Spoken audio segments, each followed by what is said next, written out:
Hi friends, my name is Jorge Muñoz. I'm a senior instructor pilot working in El Salvador, but as for today, we are going to continue with this day in the life/blog about our last holiday before the pandemic. Today, January 3rd, we have arrived to Stockholm, Sweden. Over at the airport, we met with an old friend from our years in high school. His name is Eduardo, but it was not just a casual meeting thanks to destiny.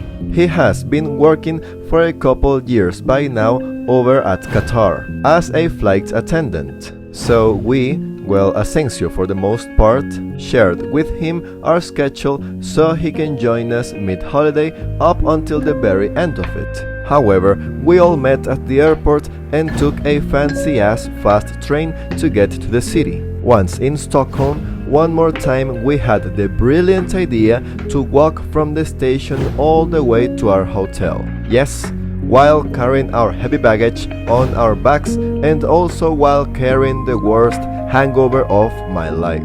And if you are wondering, yes, as you can see, our hotel this time was a boat. Don't ask me why, I don't know either. Asensio and Eduardo doesn't know either. Somehow I didn't notice I was booking a freaking boat at the time I was searching where to spend the night. We literally passed by this freaking boat like 5 times in our search for our hotel before realizing that Google Maps was trying to guide us to the boat. Who would have thought?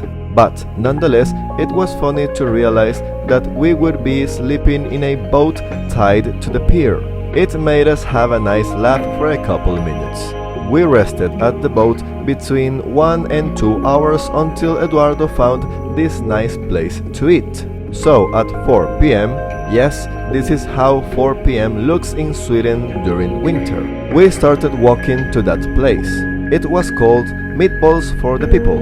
We arrived like 1 hour later at 5 p.m. and the restaurant was pretty cool.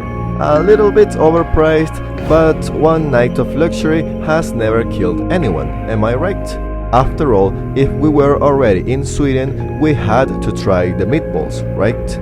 This is the inside of the boat, by the way. We spent the early morning of the next day, January 4th, taking pictures inside and outside the hotel since it was something very unique to us. The downside was that taking pictures on the deck of the boat was a pain in the bum because of the freezing cold and howling wind, but hey, we got pretty sick photos. Today we were leaving Stockholm because this city was only for our transit day. Our true destination was somewhere where we could see the northern lights. That means we still had a pretty long journey ahead of us way further up in the country. The airplane was scheduled to depart at 7 p.m. So at around 11 a.m. in the morning, after the photo session in the deck of the hotel/boat, we did the checkout and left with all our luggage because we knew that there would be no time to come back for it. So today we would be exploring what we could from the city with all our stuff on our backs. I have to admit that it wasn't so painful as I imagined. It was the right call. At 12 p.m, we had lunch at the most fancy Burger King I have ever seen. Spent a good extra 30 minutes just chatting and checking our phones in there after finishing the meal because we didn't want to go back to the cold. But eventually at 1 p.m, we resumed our walk around the city. There was nothing particularly remarkable about what we found in the city, but it was still enjoyable nonetheless.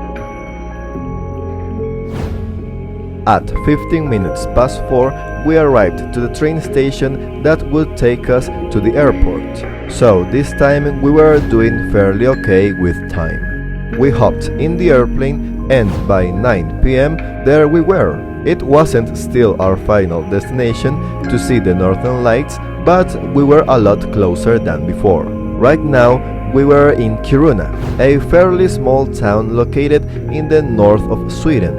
I have to say that going back to Minefield, up to this point, this snowy frozen place was the only other place for me that was as cool as Minefield. I mean, come on, even the airport is sick. Have you ever landed at an airport where absolutely everything you can see is snow and or ice, including the runway? This airport was so small that this red house was everything there is to it. Like, that's the whole airport. No one even checked our passports, all told us like, yeah, you're good to go. Like in every other airport. I was amazed by how few people they should receive every day, that once the airplane has already landed, you can perfectly leave the airport if you want with no control whatsoever. We got a bus that went from the airport all the way to every single hotel of the town or at a stop nearby. Yeah, Kiruna is that small that this one bus covered pretty much the whole city. In fact, we were lucky to catch this bus because, due to the hour in which we arrived to the airport, this one was the last one of the night. And even though I just said that this is a pretty small town, the airport itself was somewhat far from the town. Plus the high hours of the night, the cold and the heavy snow, it wouldn't have been possible for us to walk to our hotel. Anywho, we were so lucky that our hotel was the very last one of the list. It literally was the end of the town, at the very edge of nowhere. So we had to actually walk for like 5 to 10 minutes during midnight through the snowy streets. Luckily, we were not the only tourist on our way to the hotel. Of course, it took us a little bit longer than usual due to us trying to record everything we could, and also me falling over my ass because I was walking in the snow with my comfy sandals. Side note, while walking through this town, I had the realization that this would be another place where I would give up my firstborn child to live here for the rest of my life, no questions asked. However, around midnight we arrived to our hotel, which was pretty cool from the outside, but by this point we were close to dying from the cold, so we rushed inside with no time to take any pictures.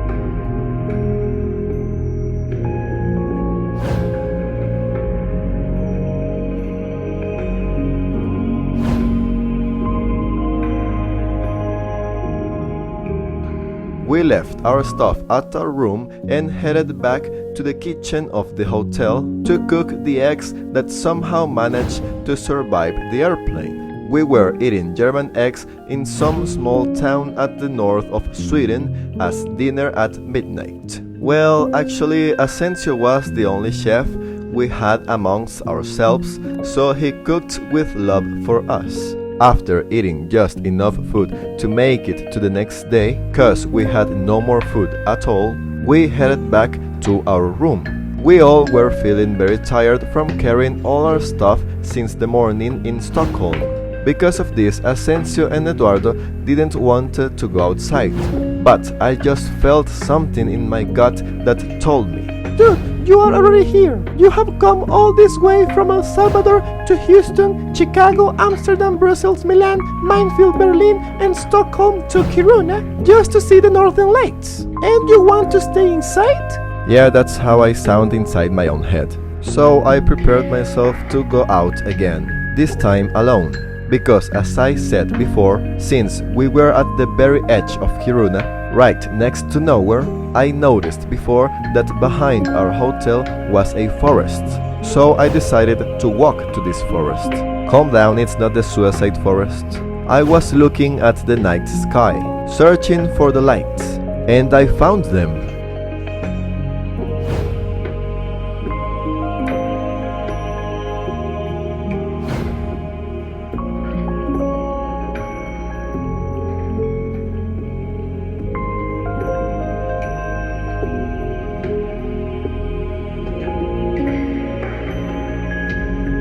huge all over the sky. At our very first night in the north of Sweden, I found them. I was over the moon at that moment. But also at that moment, I realized that I needed a professional camera to catch them properly on photo or video.